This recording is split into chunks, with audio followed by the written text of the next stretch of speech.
मोठी बातमी. उष्माघातामुळे 100 मेंढ्यांचा मृत्यू. मुक्ताईनगर तालुक्यातील घटना. सध्या जळगाव जिल्ह्यात उष्णतेच्या लाटेने कहर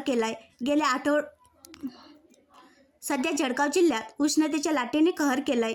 गेल्या आठवड्याभरापासून 45 अंशापेक्षा अधिक तापमान नोंदवले जात आहे. या तापमानाचा फटका मेंढपाळांना बसला असून मुक्ताईनगर तालुक्यातील कुर्रा काकोडा शिवारात 90 ते 100 मेंढ्या उष्माघाताने दगावल्या आहेत. दरम्यान वाढत्या तापमानामुळे नागरिकही घराबाहेर पडत नसल्याचे दिसून येत आहे. महाराष्ट्रातील सर्वाधिक तापमान खानदेशात नोंदवले जात आहे. जळगाव जिल्ह्यात सध्या उष्णतेची लाट सुरू असून या उष्णतेच्या लाटेचा त्रास नागरिकांना सहन करावा लागत आहे. दरम्यान तापमानाचा पारा 47 अंश सेल्सिअसच्या आसपास गेल्याने या वाढत्या तापमानाचा फटका मुक्या जीवांना बसला आहे. जळगाव जिल्ह्याच्या मुक्ताईनगर तालुक्यातील कुर्रा काकोडा गावात मेंढपाळ कुटुंबियांच्या 90 ते 100 मेंढ्यांचा उष्माघातामुळे मृत्यू झाला आहे.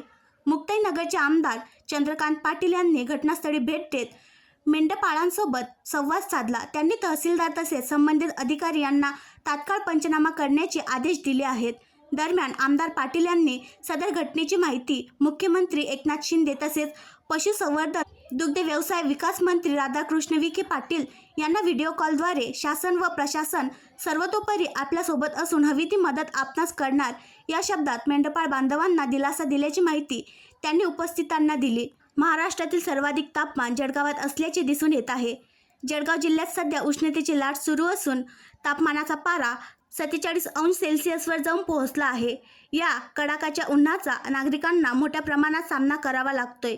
दरम्यान नागरिकांना उन्हाच्या वेळेत बाहेर पडू नये तसेच उन्हापासून बचावासाठी आवश्यक ती खबरदारी घ्यावी असेही आवाहन प्रशासनाकडून करण्यात येत आहे. आणखी नवीन व्हिडिओ पाहण्यासाठी आमच्या देशमुख एक्सप्रेस न्यूज चॅनलला सबस्क्राईब करा, लाईक करा आणि शेअर करा.